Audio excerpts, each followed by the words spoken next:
वो सिखाता है फरीसियों को कि तुम्हारी प्रार्थना गलत है, तुम कंपेयर कर रहे हो, तुम घमंड कर रहे हो।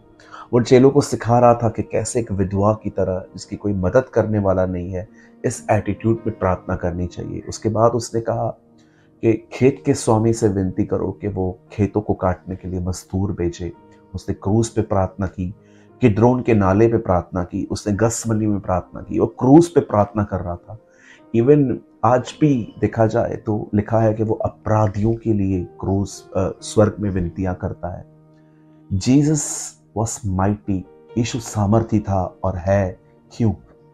क्योंकि वो प्रार्थना करता था।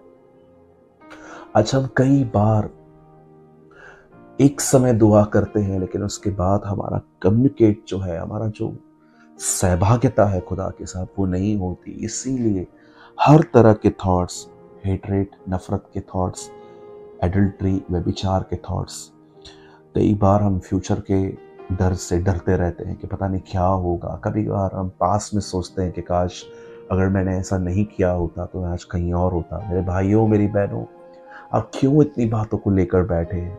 कम ऑन, स्टार्ट प्रे। कोई देर नहीं हुई है, कुछ भी लेट नहीं हुआ है।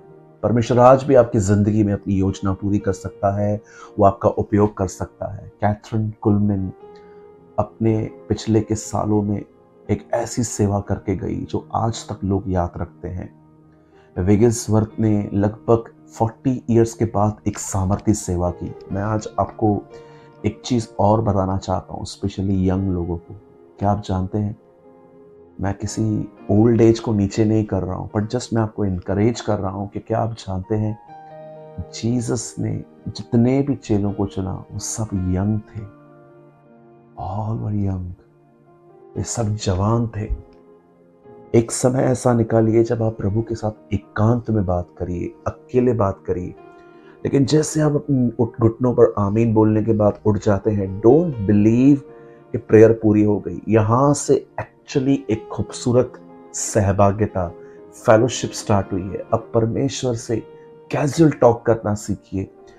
आपको जरूरी नहीं है कि आपको रिलीजियस वे में पहले प्रेज फिर thanksgiving, no no no, वो भी पैटर्न बहुत अच्छा है। लेकिन अब आप परमेश्वर से एक दोस्त की तरह बात करते रहिए, अपने दिल को शेयर करते रहिए, उसे इनवाइट कीजिए। वो काना नगर में आया, और काना नगर में क्यों आया? क्योंकि उसे इनवाइट किया गया था। बहुत सारे लोग जो हैं वो प्रार्थना करते हैं, जो बहुत अच्छी बात है, कभी बंद न करें। लेकिन भाइयों बहनों, यहाँ से ऊपर आइए। अब प्रार्थना जिंदगी में आइए, अब निरंतर प्रार्थना में आइए। आमीन बोलने के बाद ये बिलीव मत कीजिए कि आपकी दुआएं कंप्लीट हो गई। नो, खुदा से बात करिए, उसे बताइए आपको क्या पसंद है, क्या पसंद नहीं है। उसे बताइए कि आप कहाँ जा रहे हैं और आप उसका अनुग्रह चाहते हैं। उसे बताइए अपने इनर लाइफ के बारे में कि आप बहुत एक्सपेक्ट करते हैं, इसलिए आपको हर्ट होता है। जब आप पे लोग ध्यान नहीं देते, आपको हर्ट होता है। खुदा के सामने खुल जाइए। याद रखिए, प्रभु बहुत खुश होता है जब आप उससे बात करते हैं। बाइबल बताती है, अगर तुम में से कोई दुखी है तो प्रार्थना करे, कोई खुश है तो प्रभु की स्तुति करे। मैंने अपने बाइबल में ऐसा लिखा है, जब तुम खुश हो तो भी उसके पास जाओ, जब तुम दुखी हो तो भी उसके पास जाओ। Share your brokenness, share your pain with Jesus. परमेश्वर से बात करते रहिए। दानियल उसके साथ 3 बार बात करता था। जीसस निरंतर प्रार्थनाओं में रहता था। दाऊद कहता है, मैं 7 बार यहोवा की स्तुति करता हूँ। मेरे भाइयों, मेरी बहनों, कोई भी व्यक्ति विदाउट प्रेयर भविष्य में आगे नहीं बढ़ सकता। हमें प्रभु का अनुग्रह चाहिए, हमें प्रभु का साथ चाहिए। खुदा हमारे साथ है, लेकिन उसे इनवाइट करना है हमें कि वो हमारे आगे आगे चले और वो हमें सिखाए। गो इन प्रेयर लाइफ। सिर्फ प्रार्थना न करें, पर प्रभु से बात करते रहें। इससे ही कहते हैं प्रार्थना जीवन। ये एक ऐसा व्यक्ति है जो प्रार्थना करता है, प्रभु से बात करता है। और मैं आपको बताना चाहता हूँ, जो लोग प्रेयर करते हैं उनके पास तेल की कभी कमी नहीं होती, उनके पास अभिषेक की कोई कमी नहीं होती। उनके मुंह से खुदा बात करता है, उसकी उसकी उसकी महिमा उनमें रहती है और उसी महिमा से सामर्थ बहती है। मैं उम्मीद करता हूँ कि आपने एक छोटे से मैसेज में समझा होगा कि प्रार्थना और निरंतर प्रार्थना में क्या फ़र्क है। यहाँ ये नहीं लिखा है प्रार्थना करो, यहाँ लिखा है निरंतर प्रार्थना करो। एक समय मुंह खोलो और एक समय विचारों में मुंह खोल के खुदा से बात करना सीखें।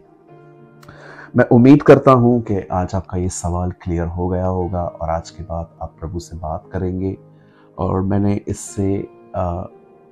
इससे मिलता जुलता एक आर्टिकल भी लिखा है जिसका नाम है निरंतर प्रार्थना। अगर आप चाहते हैं ये आर्टिकल आपको मिले, कुछ लोग कहते हैं मतलब इंग्लिश में भेजिए, एक्चुअली इंग्लिश में रहता है, हम उसके नीचे ही जब हम आपको आर्टिकल भेजते हैं तो उस एक ही आर्टिकल में ऊपर हिंदी में और नीचे इंग्लिश में होता है, ताकि जिस लैंग्वेज में आप ज़्यादा अच्छे से समझ पाएँ आप पढ़िए।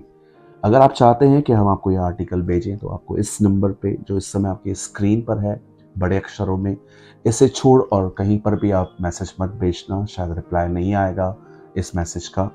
आपको इसी नंबर पे लिख के भेजना है, आप नाम, आप कहाँ से हैं और लिखना है निरंतर प्रार्थना।